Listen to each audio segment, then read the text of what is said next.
it's less about connection, and it's just the spectacle of like, we're seeing two men have It would be sex. spit in a hand. Yeah. Spit in a hand. Which is going to be and my one new of thing them now. bent over the bed.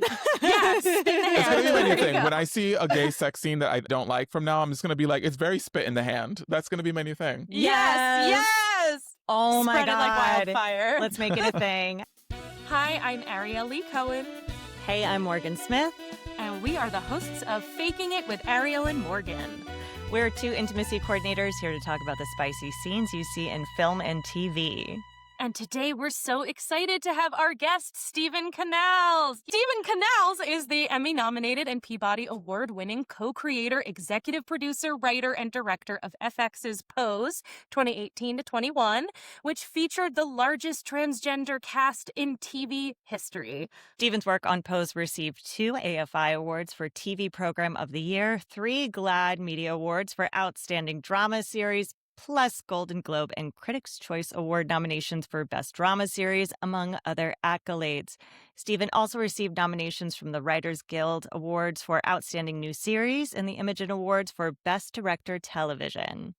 A groundbreaking queer Afro-Puerto Rican creator, Steven has been named to the Hollywood Reporter's 50 Most Powerful LGBTQ Players in Hollywood and one of Hollywood's 50 Most Powerful TV Showrunners. Steven is currently directing episodically while developing new projects that center the stories of historically underrepresented communities under his Story Ave Productions banner.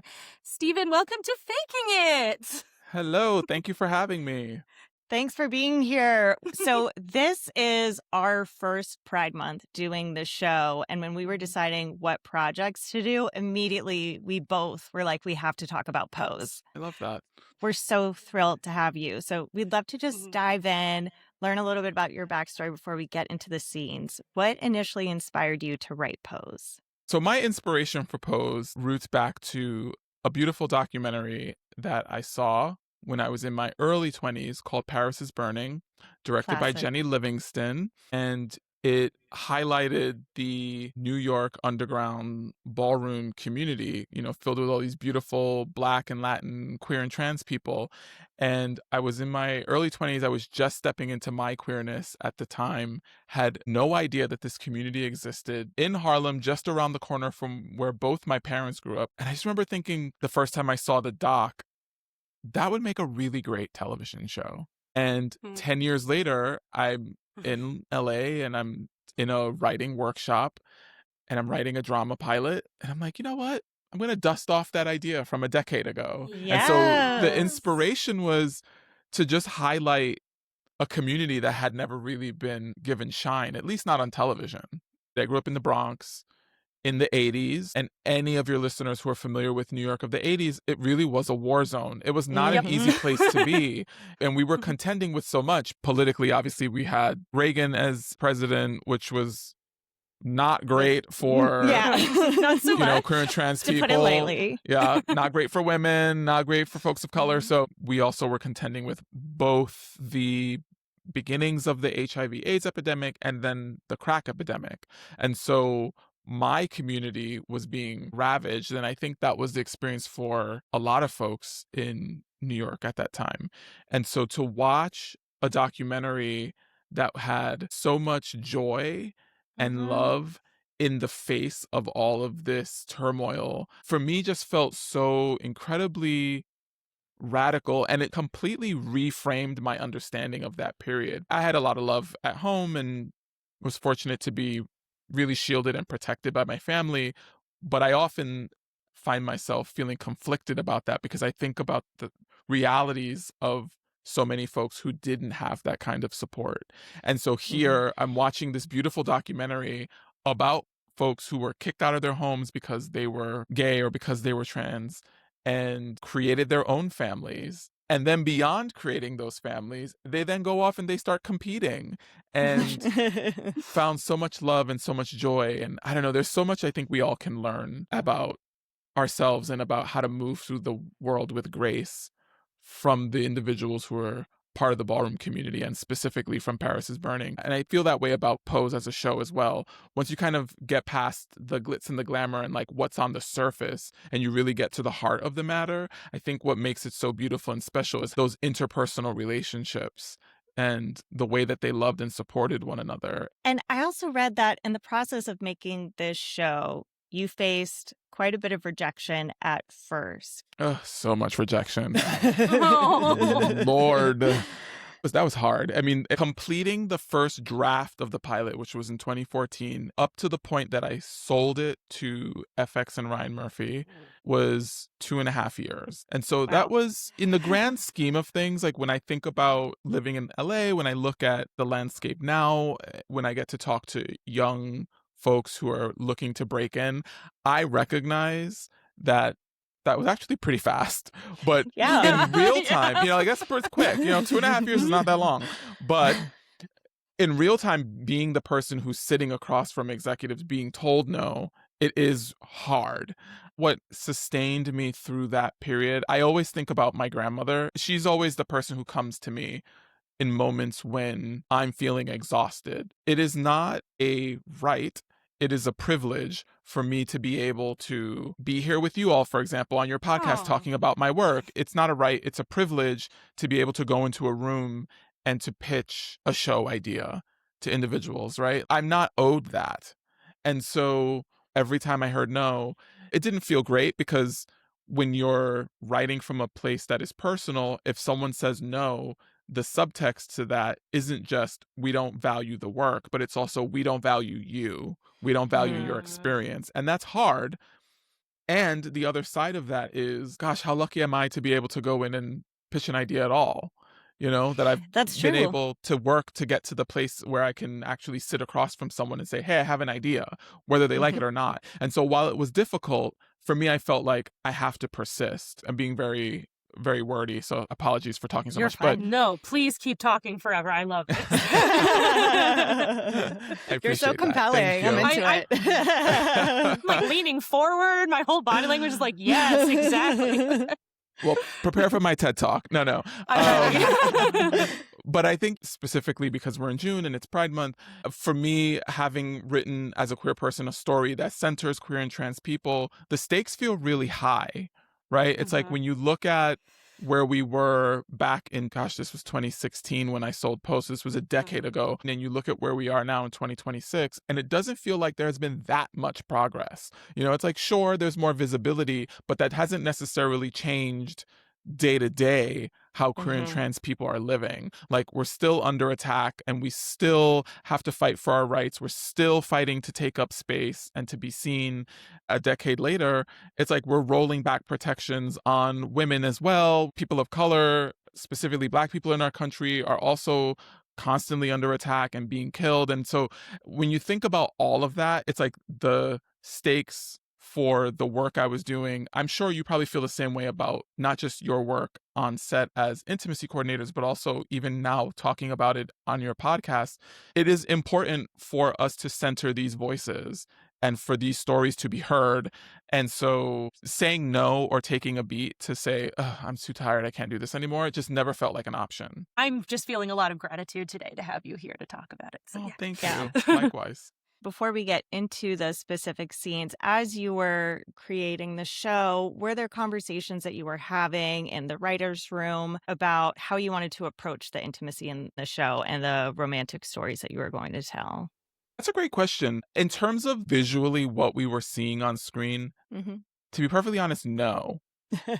We really weren't. Obviously, in a writer's room, you're talking about characters' journeys and their experiences, and then what are the best narrative ways to express whatever it is that's happening for them, both throughout a season and then specifically in an episode and then in a scene. And it's interesting because when I think about it now, I mean, in the 3rd episode of season 1, so that's the first time that the characters Angel and Stan, played by India Moore and Evan Peters, have sex, and there were conversations with the director about what that would look like and obviously what the actors would be comfortable with. But in terms of like the actual writing of it, within our writer's room discussing what we wanted it to look like, no. I mean, with that scene in particular, I know that wasn't one of the scenes we were going to talk about today, but with that scene in particular, the only thing I remember being a real sticking point in our writer's room visually was that we wanted to ensure that there was a condom scene. That if we didn't show condoms at some point prior to them making love, that the audience may assume that they were having sex unprotected. And because Right. our show takes place in the 80s, in the height of the HIV/AIDS epidemic, and because Angel on our show in the first season was a sex worker, we just felt like there's so many other implications for what that would mean. And so that felt really important. But in terms of the visual, like this is specifically like what a shot needs to look like, that we never talked about. And we never expressed it on the page either, to be clear.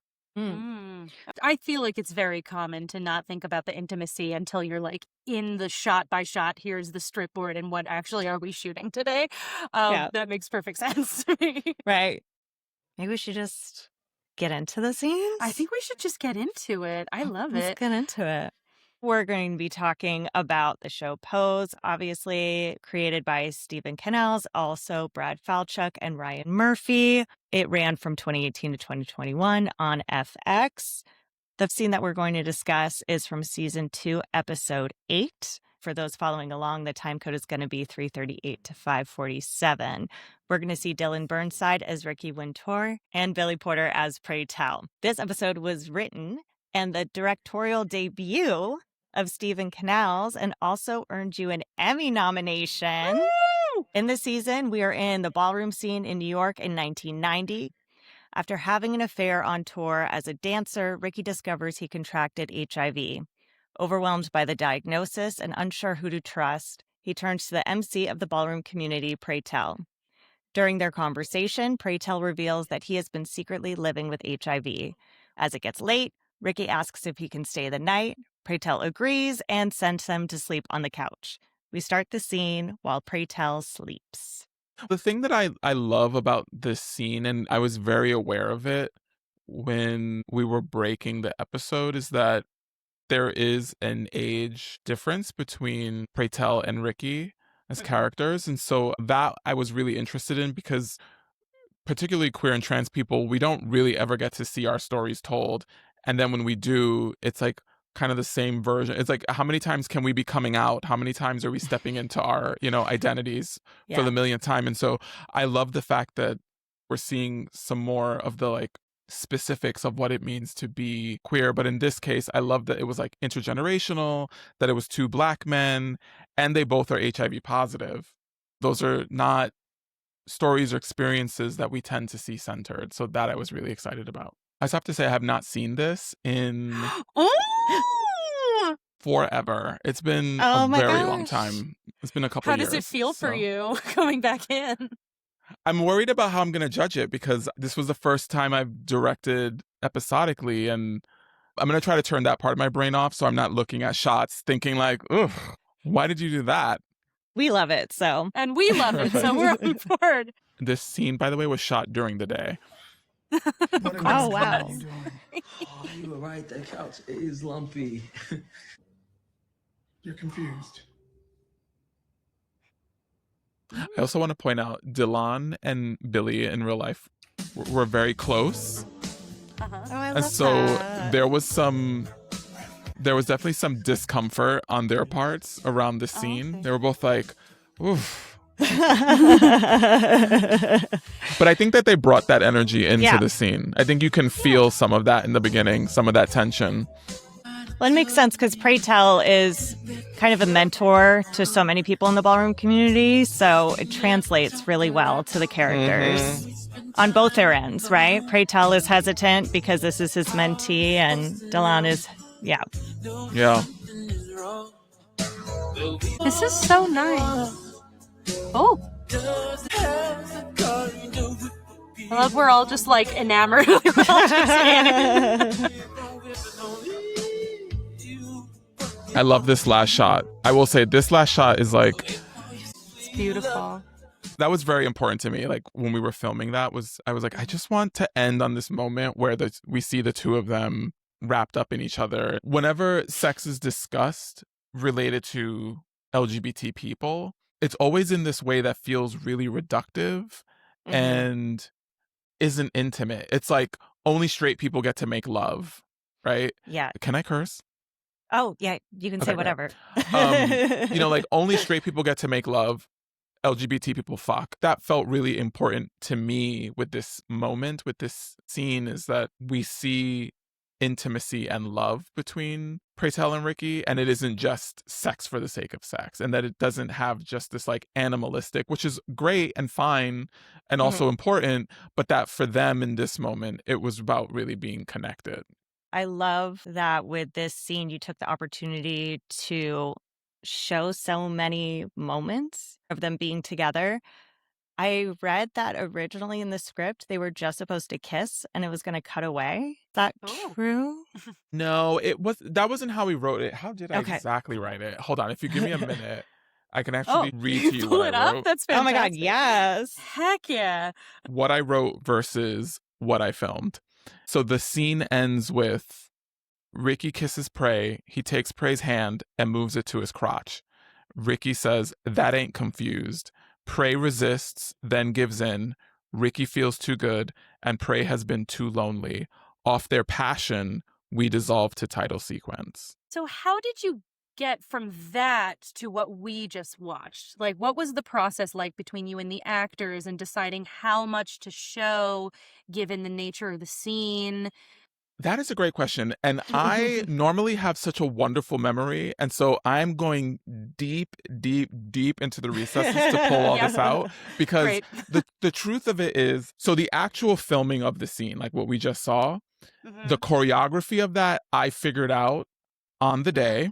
Mhm. That is the truth. My understanding of using intimacy coordinators on Pose, it really came down to, do the actors feel like they need it? Mhm. I'm not sure if that's something that now, 10 years later, because I've worked with intimacy coordinators on 4 other shows since then.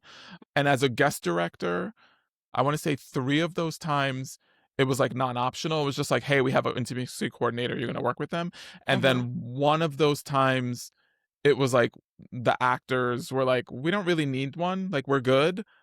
And so I was like, well, we can still have one, but the actors felt like they didn't need it. This was a situation where for sure we were like, let's have an intimacy coordinator. And it was new for everybody. Certainly for me as a writer and a director, and also as a producer, it was like, I was still figuring out, how do we work together in addition to you doing your job? And I remember that my concern in the beginning had everything to do with, I just don't want her to be directing the scene for me. Right. And so in the beginning, it really was me figuring out, like, how do we operate? Like, how do we work together? I'm glad I had this experience with this particular scene on Pose, because it really informed how I work with intimacy coordinators moving forward, was that the actors felt really comfortable with me. And I think part of it is, if any other director had worked on this episode in that scene, I don't know that Delon and Billy would have felt this way.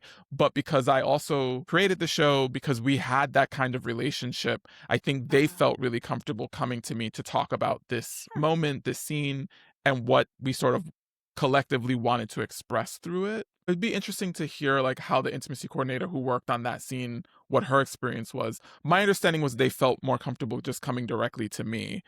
Truth be told, that's typically been the experience I've had, depending on the nature of the scene, right? So I've worked at times where the intimacy coordinator, and they've always been lovely and present. And I actually am really grateful to have an intimacy coordinator on set, because I've actually learned a lot about directing the actor. And so another lesson was learning how to put ego aside. Yes, I'm directing this episode. Yes, I'm directing the scene. But what an IC has offered to me are ways to talk to the actors and giving them tools so that they feel comfortable. So even if it's like, I'd prefer to only talk to you, Steven, I don't necessarily want to talk about the intimacy in this scene with Morgan and Ariel. I know that I can come to you and say, hey, the kissing's not as passionate as it needs to be.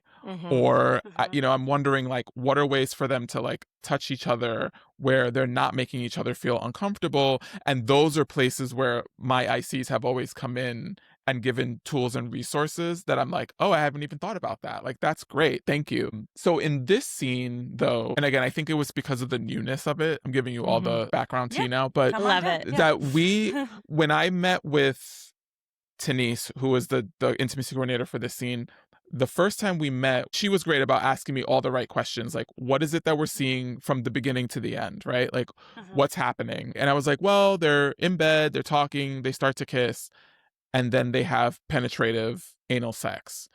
And I kind of left it there. And that was sort of it. And so then when we got there on the day, it was a little challenging because it was like, well, our understanding of what you were doing was going to be X. And now you're saying you want to shoot Y. Because obviously, what penetrative anal sex looks like in terms of filming it on camera. And obviously, this isn't pornography, but what I was going to express, what my angles were going to be, I didn't know that I had to be so micro and specific about it. Right. And I had already had conversations with Dylan and Billy going into shooting the scene, but I figure we were gonna like find it on the day. Some scenes you want to keep a little looser, and this was a really good lesson in like, yeah, a scene like this, you probably don't want to keep it super loose. You probably want to go in very specifically and know exactly what you want. And they were open to keeping it loose, but then on the day, it was like, wait, you never talked about all these specifics. And Tanise, our intimacy coordinator, was one of the people who was very vocal about the way we talked about it is a little different from what you're saying you now want. And that hasn't been built into like the contract that you sign with your actors. And so there was a lot of conversation before we even put cameras up and to start shooting between all of us with Dylan and with Billy about what's the line, right? And funny enough, the thing for them was just not wanting like their bits to be on camera, which was like, well, we would never show that anyway because But it was good just to make sure we're all on the same page about that. Completely. And I think what was great is I remember having a conversation with them, just the three of us, Billy and Dylan, sort of communicating to me, we're feeling a little like nervous and uncomfortable about it overall. So it's like there isn't anything that's going to feel like it's a hard no. Like, I don't want to do that. I pulled Tanise in, and then I kind of went through the beat by beat choreography. So like you start with a kiss, the kiss, you lay each other down, your heads are on this end of the bed. At this point, a hand comes up, you say this line, you then move over. That's where we see what would be like an insertion. That's where the two of you come together. And then at that point, it just was, I'm just going to let you guys go. So, for example, like the line in the scene where Dylan says, I think I want you to have me. That wasn't anything that we had talked about. He ad-libbed that line, and it was a really good line. And obviously we kept it in because it was perfect. And so that line read was the perfect transition, but was something that he as an actor did on his own. It sounds to me that although there maybe were some questions in prep and maybe on the day it was a little shifted, it seems like you still got to the end here with a beautifully constructed scene. You have these fantastic shots. The bodies in space are looking almost like paintings or statues. It's gorgeous. It's very fluid. My personal favorite moment, I don't know if this was the actors or you or if this was the IC, but when he sort of drags his finger across the chest when he's initially asking Pray Tell to be with him, there's something so tentative but something so lovely about just like a general chest caress, and he can't even like meet his eyes, and then he looks up. I was like, I love it. It's beautiful. Fantastic.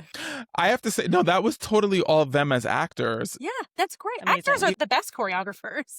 The best. Yeah. I mean, at that point, we were 2.5 seasons in, and they knew their characters like the backs of their hands. And that's what I was trying to allude to when I said earlier, on the day I wanted things to be loose. It hasn't always been my experience. And this is beyond even sex scenes and intimate scenes, where just the caliber of the actor or their experience with who they're playing, that it's like, in this particular moment, I want you to just do your thing. Like, I don't have to over-direct it. I don't have to sort of give you a million notes. Like, I just want you to sort of be in the moment and let it be what it wants to be. And that was the tricky nature of this scene, because it has to be choreographed.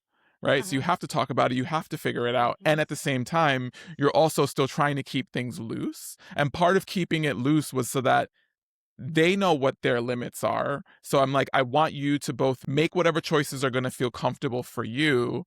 And yet at the same time, doing that within very choreographed, very specific beats. So it's like a really delicate dance that's happening. Yeah, it is.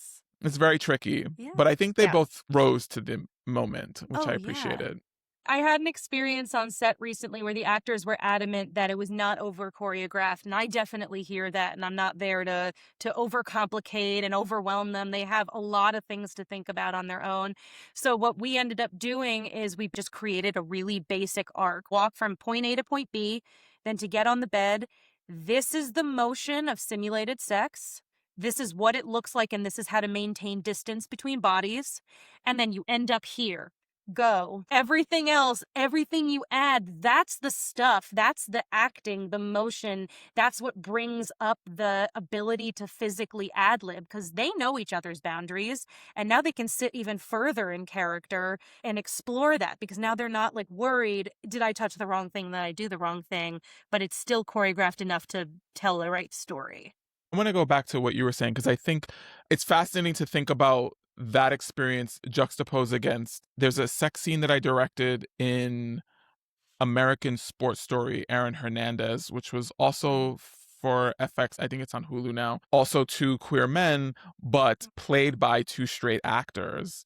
And this is already now, years and years into my career. At that point, that was like the fifth, maybe time I'd worked with an intimacy coordinator. And that was fascinating because that scene is much smaller, much shorter, not nearly as much work or choreography. It's just like a quick pop. Whereas with Billy and Delon, there was conversation between the three of us alongside our intimacy coordinator around what would be the best way to express this moment or this beat. There, the actors were like, tell us exactly what you want us to be doing, right? And it was like, I had to literally think about from the top to bottom, this is what the scene is. This is everything that happens, like beat by beat by beat. And even on the day as we were filming, alongside our intimacy coordinator, kind of working and talking out, this happens, this happens, this happens. And I think that was very different from Pose, but working with my intimacy coordinator was a godsend, because for me, it was like, this is kind of what I want the work to be. This is how I want the scene to play out. And then she came in and was like, to your point, Ariel, like, she was like, this is what will be between the two of you during the scene. And these are the places where you can put your hands in a way that looks really intimate, but maybe won't make you feel super uncomfortable, or, and really just a complete 180 of an experience. But equally, like every experience, it's like I keep getting to put new tools into the toolkit, which is great. Yeah. The biggest thing that you're talking about that I think anyone in this industry has to have in their toolbox is flexibility. Like that's something as an intimacy coordinator I always talk about when they're like, oh, what's your approach? Like, are you more technical and you're going to tell me like exactly where to put my upper lip and my lower lip? Or are you just going to like let me go? And I adapt to whatever is most helpful for the people that I'm working with. There are some directors who have really specific visions and they already have like in their head shot for shot. There are others who are going on vibes. There are some actors who find a lot of comfort in having like everything laid out, like those actors you were talking about. And then there are other ones like Delana and Billy Porter who know the characters really well. They know this relationship. And so they just want to know what container they're working in so that they can play. And I think being able to adjust between those is really what's the most helpful for everybody. Completely. Adaptability. Yeah.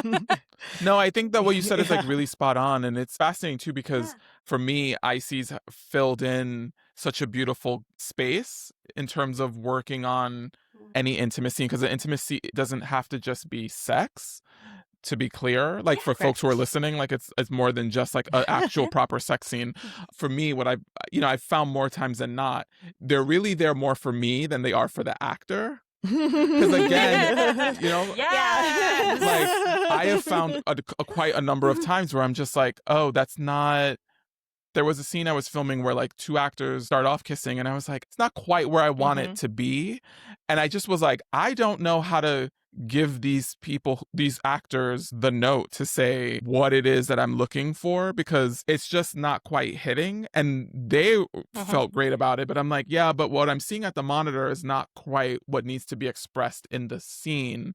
And even giving you like specific adjustments on like what your character might be feeling right now is, unless I'm going in and very specifically being like, I need you to nibble a lip, or I need you to, it's like, that's, and so that was great, because in those moments, that's where my AC is like, hey, perhaps if you, exactly, like, here are some things to say, here are some ways to like maybe think about articulating that. And so that was like, perfect, that's wonderful. And so in those ways, the intimacy coordinator for me has always been a resource. Anytime I've directed and an IC has been on set, I see it as being as much a resource for me as I do for the actors. I love hearing that. Thank you. I love that. Yeah. And, I hear that from directors all the time where, our job is not just to make sure the actors are working within their boundaries. It's also to bring your vision to life. And I've had so many directors who are like, I don't know how to ask for this thing because I feel weird asking for it, or I'm going for this vibe, but I don't know how to articulate that.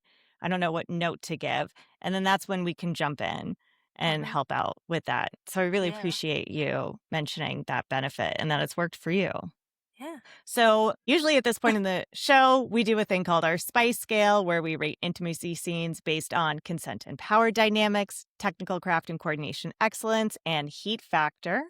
Since every scene and pose would get an A+++, for us, we're going to alter this a bit. We call it Behind the Spice, where we use the spice scale just to guide a further discussion about the intimacy scenes and get our guest perspective on the scenes that they worked on. So, Ariel, do you want to kick us off with consent and power dynamics? Yes, so this is how the scene depicts consent and power in the story, and if known, hopefully behind the scenes. It's an interesting scene because in the context of the show, Pray Tell obviously is older, but also is seen as like a father figure. And that obviously becomes a large part of the arc of the episode, right? It's the reason why Pray Tell's best friend Blanca is upset with him when it's revealed that they're having this sexual relationship, because she feels like you have a responsibility, but also people see you as a father figure. You're taking advantage of your role. And for Pray Tell, his feeling and sense of it is he came on to me, right? Like Right.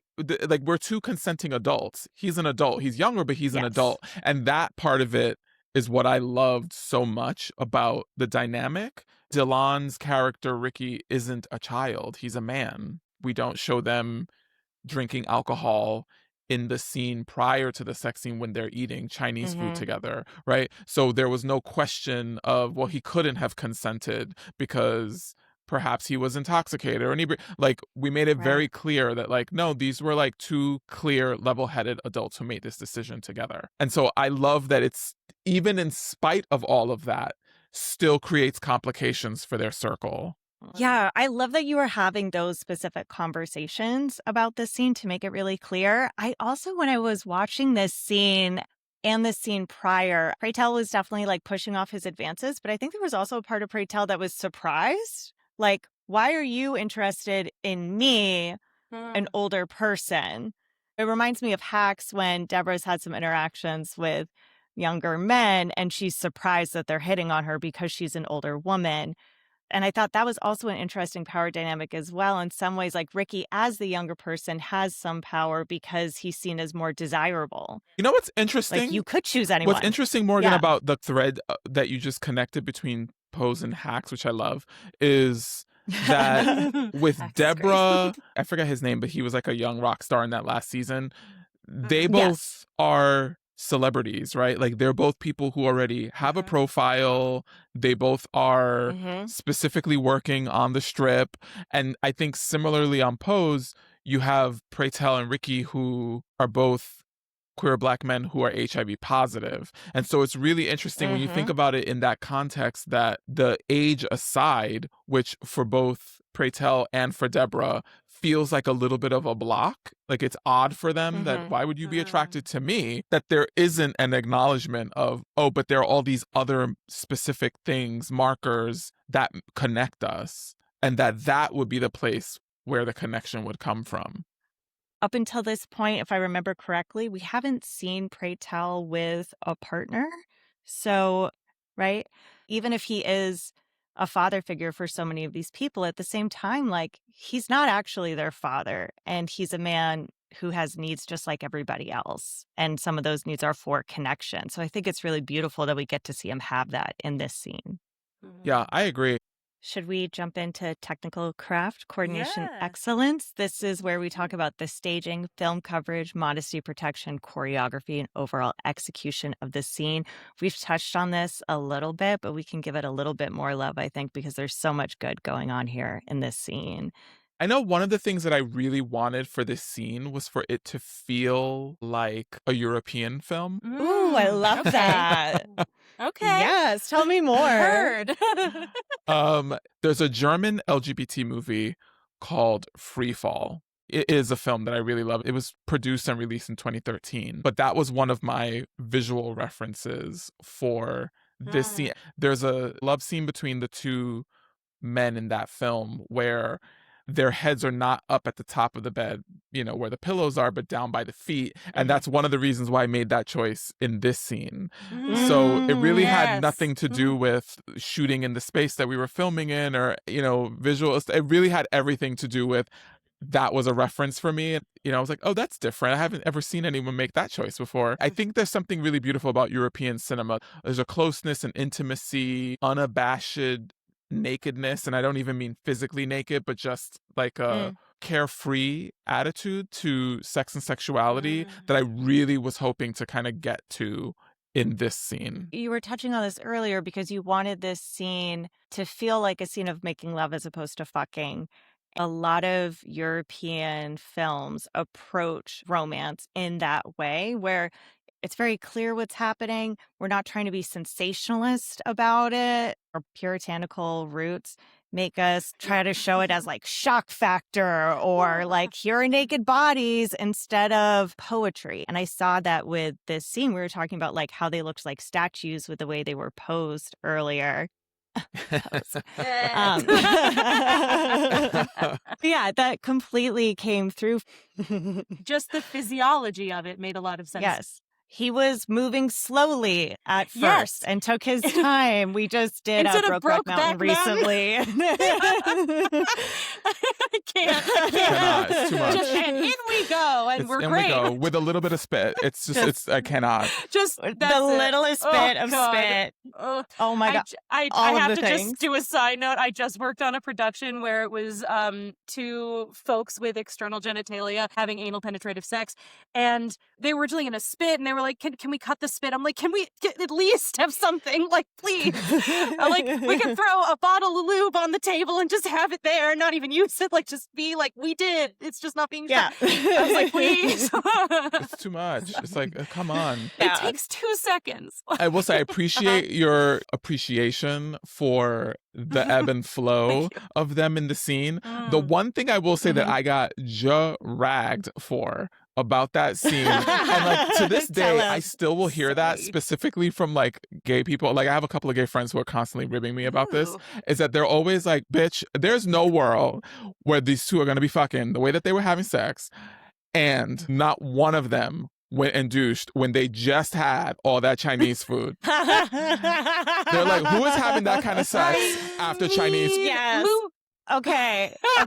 This is such an important topic. And this is the feedback I hear from so many gay male viewers about sex scenes is people want to see the douching. Like this was a big thing that came up with Heated Rivalry recently.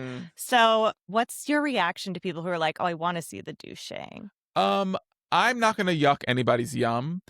Some people don't. And I know that there are going to be people out there who are going to be like, ugh, really? No. But I mean, I think the thing is, not all assholes, not all anal cavities, not all colons are built the same, right? And I don't know what your fiber intake is. I don't like, so we don't know, right? So like we can't make assumptions, but B, in the case of this specific scene, I don't believe, as the person who wrote it and directed it, that Ricky went to Pray Tells under the guise of, I'm going to fuck this guy tonight. It just happened. And I think sometimes like that is just the spontaneity of life. Like we have all been in situations where we're like, well, that's unexpected. I didn't expect that to happen. And here we are. And so the ribbing on it doesn't bother me because I'm just like, it is what it is. Like whatever. They had Chinese food and they had sex anyway, you know? And I don't know what the discourse around Heated Rivalries has been, but you know, I'm thinking of a show like Looking on HBO, right? Like Looking had a whole entire, there's a scene in an episode, I don't remember which season, where we see Jonathan Groff on a bathroom floor with his ass up in the air after he douched, right? So it's like, there are shows that have shown that and really gone there, which I love. I don't know that that's something we need to see every single time two people are getting down. If I have suspension of disbelief around, I don't know, like fucking aliens in a spaceship, a la like Star Wars or Star Trek, I think I can like suspend my disbelief that occasionally gay men have sex and maybe they douched off camera before this sex scene, you know? I totally agree. This is something I get so nerdy about. If there isn't already a book on the history of douching, like I want to have someone write it. Because it's you, like Morgan. a relatively more contemporary practice to have it be as regular as people are having it. And part of that is because like there are more people who are out, there are apps. So you're having hookups where like you're meeting up knowing we're going to have sex when that was less common. Douching was less common. And so because this is a period piece, it's totally believable that these characters would have had sex without douching. And to your point, too, also, you can just have spontaneous sex. And that happens. And you're not always prepared. And movie magic. Yes. There's this thing that Morgan and I do when the movies we're looking at get perfect A's and we love them and we decide how we would ruin the moment. And I would argue that in this situation, if you were to even add douching to this moment, it would take away from the romance, the fluidity. It really would like full stop the scene. They go and they do this. It would be like a little raunchier than I think the mood you're going for is. And then they'd be back at like, you know what I mean? Completely. So... Because we are giving this scene an A. And I'm just going to say heat factor's last category, A+ to me. Yeah, I think this scene is so 5. hot and beautiful. I would love it, Steven, if you would ruin your own scene for us. So we've never done this before. What would you do Please. to make this scene Awful. bad? Sometimes this is applying the straight gaze. Sometimes this is like, what do you think a bad director would do if they were directing this scene? That's a good question. One of the things that just popped in my head, one of the reasons Mhm. the scene works so well is because one of our executive producers, Alexis Martin Woodall, was great at these needle drops. And I think that Babyface song specifically over this scene Yeah. it just pops in a Yes. way that it wouldn't if you didn't have that song playing. It just adds to the sexiness and the vibe, you know? What would a bad director do here? And this isn't trying to drag straight people or straight directors, but I think that No. I think my being a queer person helped to capture this queer moment. And I think a straight director wouldn't have gotten that moment, Delon saying, I think I want you to have me. I don't think we would have gotten that moment where when we see Pray Tell penetrating Ricky and then Delon did that beautiful like exhale of like, you know, into it. Like, I think that those kinds of moments that really let you into a moment and see and feel the intimacy, I think all of that would be stripped out. No more. And I don't think Yes. you would have seen like them laying on each other at the end of the scene naked either. I think it would probably have been like very waist up. It would have been a lot of like loud sloppy kissing. Yes. That would be the- Lots that of would loud be- slappy noises. Yeah, that would be the shitty version. Would just be like a Yes. lot of kissing with like too much tongue and like Mm-hmm. and then Oh you know, Like really sweaty. The pacing of the thrusting would be so much faster. It's less about connection. And it's just the spectacle of like, we're seeing two men have sex. would be spit in a hand. Yeah. Spit in a hand. Which is gonna be and my one new of thing them now. bent over the bed. Yes, spit in the hand. It's gonna be my new There you thing. go. When I see a gay sex scene that I don't like from now, I'm just gonna be like, it's very spit in the hand. That's gonna be my new thing. Yes, yes. Oh my Spread it like God. wildfire. Let's make it a thing. I- it has- Absolutely. No shade to Brokeback, because you know, Brokeback Mountain's No, you know, Brokeback is iconic, Brokeback. whatever. But Yeah. We gave her due. Yeah. But also there's always room for improvement. They've been eating nothing but beans. Anyway. Yeah, you think the Chinese food is bad. They weren't on the Brokeback diet.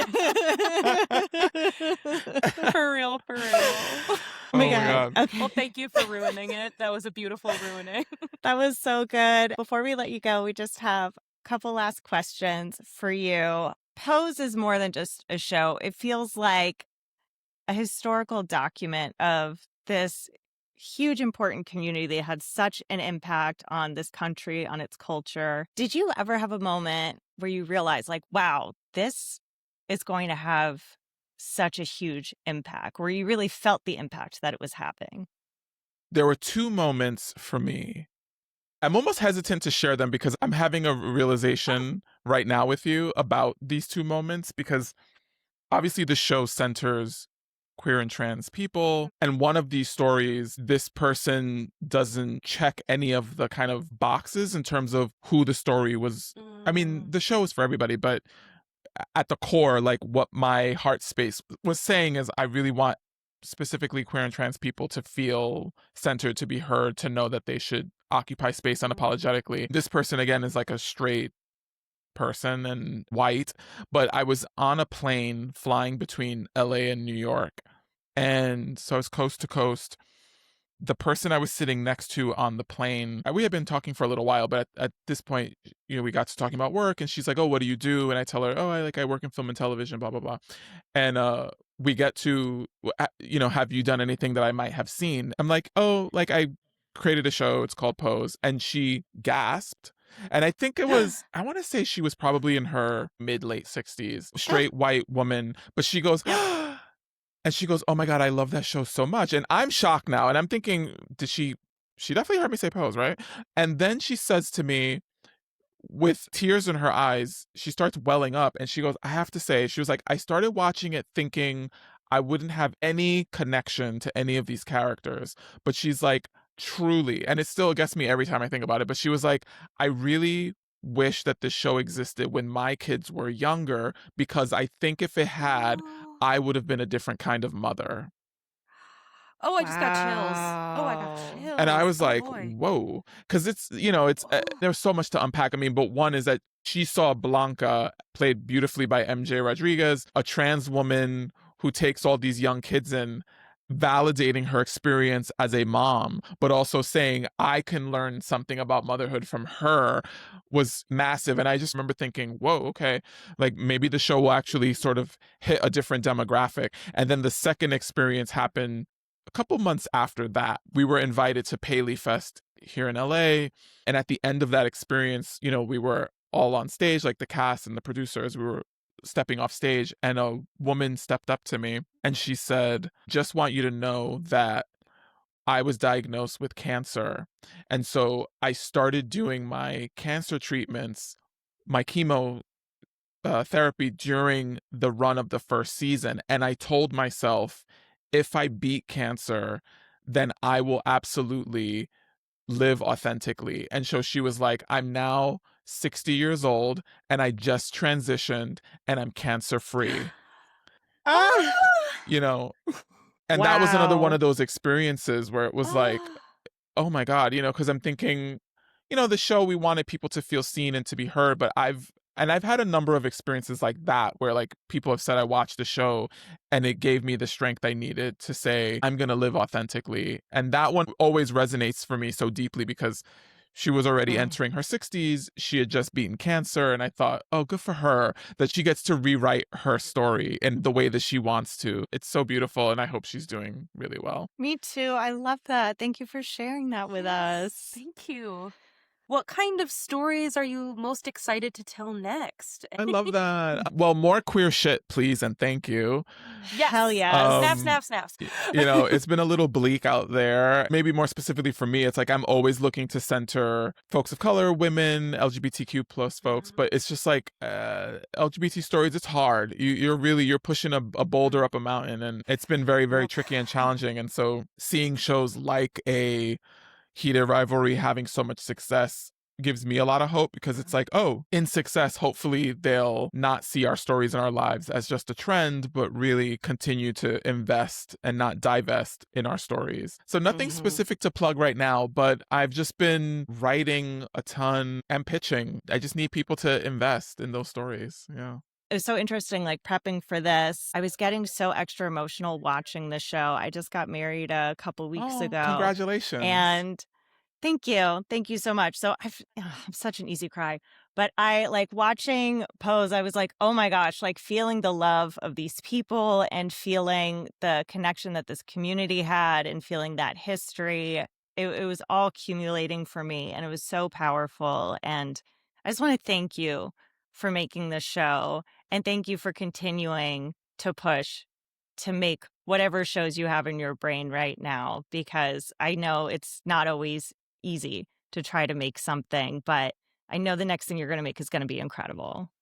you so much. I receive all of that. I really appreciate that. Yay. I really appreciate that. And thank you for watching and thank you for having me here today. This was so lovely to like God. step into a time machine and go back a decade to talk and think about, because it's like in this business you work and then you just kind of move on, and so it's nice to sort of step back into it and think about what you accomplished, how it'll hopefully inspire the next thing. Thank Thank you. And you. thank you. We're so grateful you were able to join us. We don't want to take up too much more of your time. You've been so generous with us, but this was truly such a treat. Thank you so much. I look forward to working with both of you on a set one day. Oh, well, Hell we're yes. excited already. Let's do it. Yes. Bye, Thank you. Steven. Bye. Steven. Oh my God. Such brilliant word. I mean, he's a writer. It makes sense. But I literally stumbled so much over my words. I was like, oh, that was so great. I love everything you said. Even though we're doing this virtually, you can really feel his passion over the internet waves. It's really incredible. Like his determination to tell these stories, the passion with which he tells them, and how much he feels for the queer community and specifically like the queer people of color that he is writing for. And it's so beautiful. I'm so glad we got to talk to him. I'm glad we got some like inside tea on what was going on behind the scenes. That was so dope. The story about the older woman who had just gone through cancer. Oh my God. I'm going to cry. Oh, Like, Lord. what?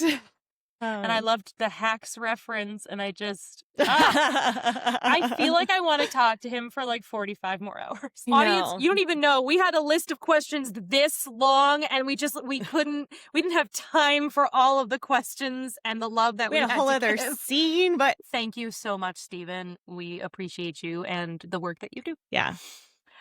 Well, Morgan, do you have anything to plug?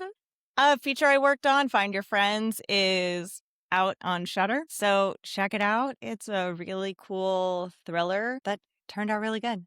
Thanks so much for listening to Faking It. This episode's research and contexts were done by Morgan. You can find us on Apple Podcasts, Spotify, YouTube, or anywhere else you get your podcasts. New episodes drop every other hump day, Wednesday. If this was good for you, the best way to support our show is to follow the podcast and leave a quick rating or review. It takes less than 30 seconds, people, and it really helps us. Tell one friend who loves spicy movie secrets about us. Find us on social media at Faking It the Pod. Want to get involved? Head to patreon.com/fakingitthepod. For just $1, you can request scenes for us to break down. For $10, you get bonus content and never-before-seen footage. And for $5, you can get a shout-out like these listeners. Thank you, Lee and Kiki Brown.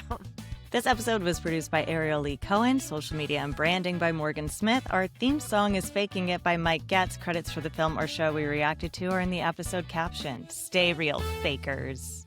Happy Pride! Happy Pride!